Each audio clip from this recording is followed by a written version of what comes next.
بسم اللہ الرحمن الرحیم۔ السلام علیکم۔ حضرت انس بن مالک رضی اللہ تعالیٰ عنہ سے روایت ہے کہ رسول اللہ صلی اللہ علیہ وسلم نے فرمایا: سبع یجری للعبد اجرهن وهو في قبره بعد موته، من علم علما او اجرى نهرا او حفر بئرا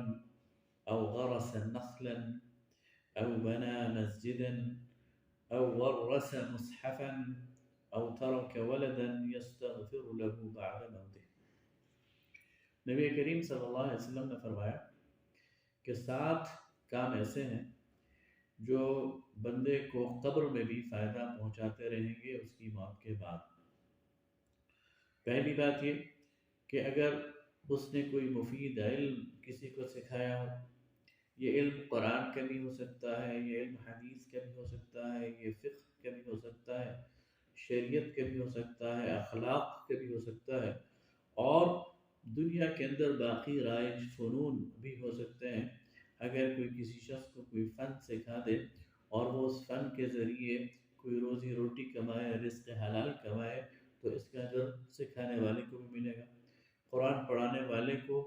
جب تک وہ پڑھنے والا پڑھتا رہے گا اجر ملتا رہے گا۔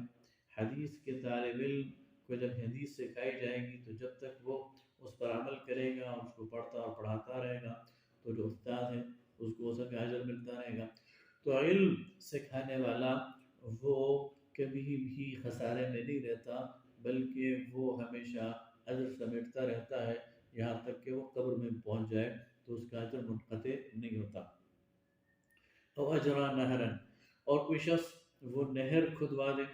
کوئی رفع عامہ کا کام کروا دے، کوئی ایسا پبلک ویلفیئر کا کام کرا دے جس سے لوگ فائدہ اٹھائیں، خاص طور پر پانی پئیں یا ان کی پیاس بجھے یا ان کی کھیتیوں کو پانی ملے، تو جب تک وہ نہر جاری رہے گی اس کا اجر ملتا رہے گا، چاہے یہ قبر میں پہنچ جائے۔ او حفر بئرا، یا کوئی شخص کنواں کھدوا دے اور لوگوں کے لیے پانی کا ایک مستقل بندوبست کر دے، تو جب تک لوگ اس سے پانی بھرتے رہیں گے اور اپنی ضرورت پوری کرتے رہیں گے اسے اجر ملتا رہے گا۔ او غرس نخلا، اور کوئی کھجور کا درخت یا کوئی اور درخت بو دے اور جب تک پھر وہ قائم رہے اور جب تک وہ پھل دیتا رہے تو اس شخص کو اس کا اجر ملتا رہے گا اس کے موت کے بعد بھی۔ او بنا مسجدا، یا کوئی شخص مسجد تعمیر کرے اور اس مسجد میں اذان دی جاتی رہے، اقامت کہی جاتی رہے، اس مسجد میں 5 وقت نماز پڑھی جاتی رہے، تو جب تک وہ مسجد قائم رہے گی اس شخص کو جس نے یہ مسجد بنائی ہے اس کو اجر ملتا رہے گا، چاہے یہ قبر میں موجود ہو، یعنی اس کی موت کے بعد بھی۔ او ورث مصحفا، یا کوئی شخص قرآن پاک خرید کر وقف کر دیتا ہے، کسی کو تحفے میں دے دیتا ہے، قرآن پاک چھاپنے کا انتظام کر دیتا ہے، قرآن پاک فری میں تقسیم کر دیتا ہے، تو جس کے پاس وہ مصحف ہوگا اور وہ اس سے قرآن پاک کی تلاوت کرے گا، وہ اس سے قرآن کو پڑھے گا، پڑھائے گا، تو یہ قرآن کا نسخہ وقف کرنے والا اس کو بھی مسلسل ثواب ملتا رہے گا، یہاں تک کہ اس کی موت کے بعد بھی یہ ثواب جاری رہے گا۔ او ترک ولدا یستغفر له بعد موته،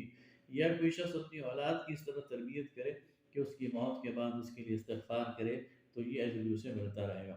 تو یہ صدقات جاریہ ہے